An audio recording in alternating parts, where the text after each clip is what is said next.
Have you ever stared at the moon and wondered why it doesn't just fall down to Earth? In this episode, I'll introduce the mystery that puzzled scientists for centuries. We'll notice that apples fall, rocks fall, even we fall when we jump. Yet the moon seems to hang there, calmly circling above us. By the end of this video series, you'll see that the moon is actually falling all the time, just in a very special way. In the next video, we'll start by looking at gravity itself.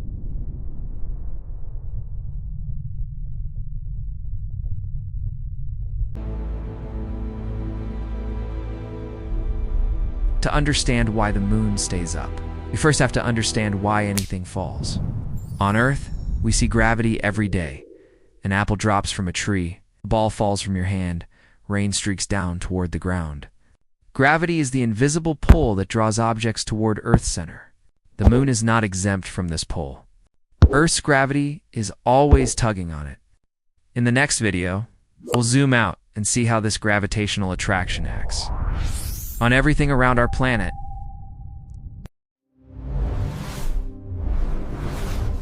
Gravity is not just a force on Earth. It's a universal attraction between anything that has mass. Earth pulls on you, but you also pull on Earth, just much more weakly. The same is true for the moon.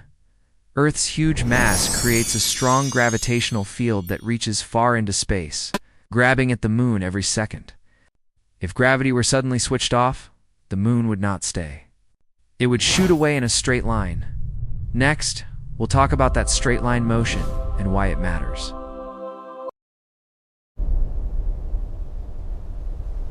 Imagine the moon with no forces acting on it at all. In that case, it would travel in a straight line forever, never turning, never curving, just drifting through space. This tendency to keep moving straight is called inertia. But in the real universe, Earth's gravity refuses to let that happen. Gravity constantly bends the moon's path inward. To see this more clearly, we'll shrink things down and play with a simpler example, throwing a ball near the ground and watching how its path changes. Picture yourself on a high hill, throwing a ball forward. If you throw gently, the ball travels a short distance and hits the ground. Throw harder, and it goes farther before it falls. Each time, gravity is pulling the ball downward while its motion carries it forward. If you could throw ridiculously fast, the ground would curve away under the ball as quickly as it falls. Instead of crashing, it would keep missing the ground.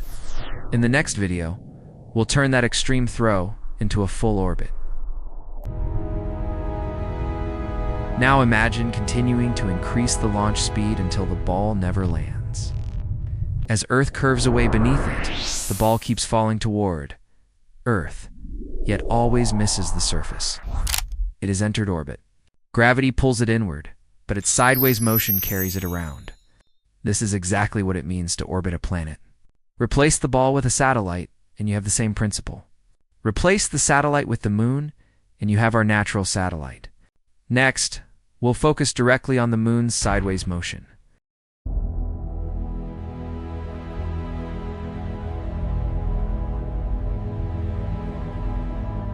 The moon is not sitting still above Earth. It is racing sideways at about 1 kilometer every second.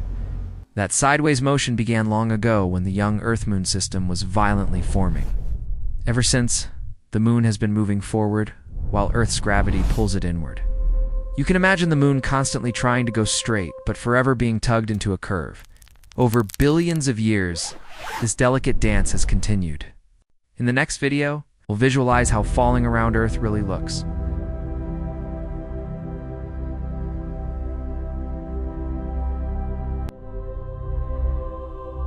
When we say the moon is falling around Earth, we mean that every moment, gravity pulls it inward, but it has already moved sideways to a new position. If you freeze time and draw an arrow from the moon toward Earth, that's gravity. Then you advance time slightly and you see the moon has moved both inward and sideways. Repeating this over and over traces out a nearly circular path. The moon never gets to crash. Next, we'll show this balance using simple force arrows. At any point in its orbit, two key ingredients decide the moon's path. One is the inward pull of gravity, always aimed toward Earth's center. The other is the moon's sideways motion, always aimed along its orbit. The inward arrow bends the path. The sideways arrow keeps it from plunging straight inward. The result is a continuous curve wrapped around Earth. You can think of orbit as a perfect compromise between falling and moving forward. Next, we'll explore what happens if that balance is disturbed. Suppose the moon's sideways speed were slightly smaller. Gravity would still pull just as hard, but now the path would curve more sharply inward. Over time, the moon would spiral closer and closer until it eventually collided with Earth. If the moon's sideways speed were greater, gravity might not be strong enough to hold it, and it could escape into space. Only a certain range of speeds at a given distance produces a stable orbit. Next, we'll see how distance also affects gravity's strength. Gravity weakens with distance. When the moon is closer to Earth, the gravitational pull is stronger, like a tight, short spring.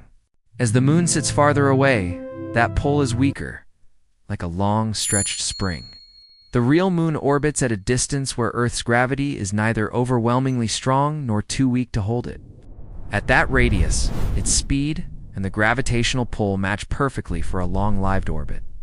In the next video, we'll compare the moon's motion with our artificial satellites. The rules that hold the moon up are exactly the rules engineers use to keep satellites in orbit. When a rocket launches, it doesn't just go up. It also accelerates sideways, reaching a speed where Earth's gravity bends its path into a circle or ellipse. Once there, the satellite keeps falling around Earth. Just like the moon. Same gravity, same balance, different heights and speeds. Seeing this parallel helps make the moon feel less mysterious. Next, we'll clear up a big misunderstanding about gravity in space. Many people think there is no gravity in space, as astronauts float. In reality, gravity at the altitude of the space station is almost as strong as at Earth's surface. Astronauts float because their ship and everything inside are all falling together around Earth. They are in continuous free fall. It's just like the moon, but with a much smaller orbit. Their weightlessness is really endless falling.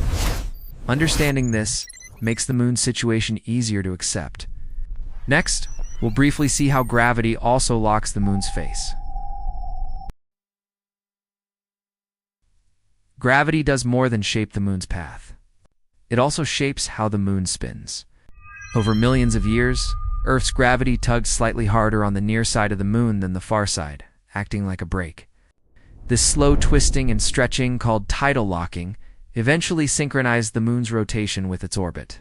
That's why we always see the same face. The same gravity, keeping it in orbit, has also fixed its orientation. In our final video, we'll bring everything together in one recap. Let's recap the entire story. Earth's gravity pulls on the moon just as it pulls on falling apples and orbiting satellites. The moon, however, has a fast sideways motion. So instead of crashing, it continually falls around Earth. Gravity bends its path inward, while inertia keeps it moving forward, creating a stable orbit at just the right speed and distance. The same gravity explains satellites, astronauts in free fall, and the moon's locked face. So the moon stays up not by defying gravity, but by obeying it perfectly.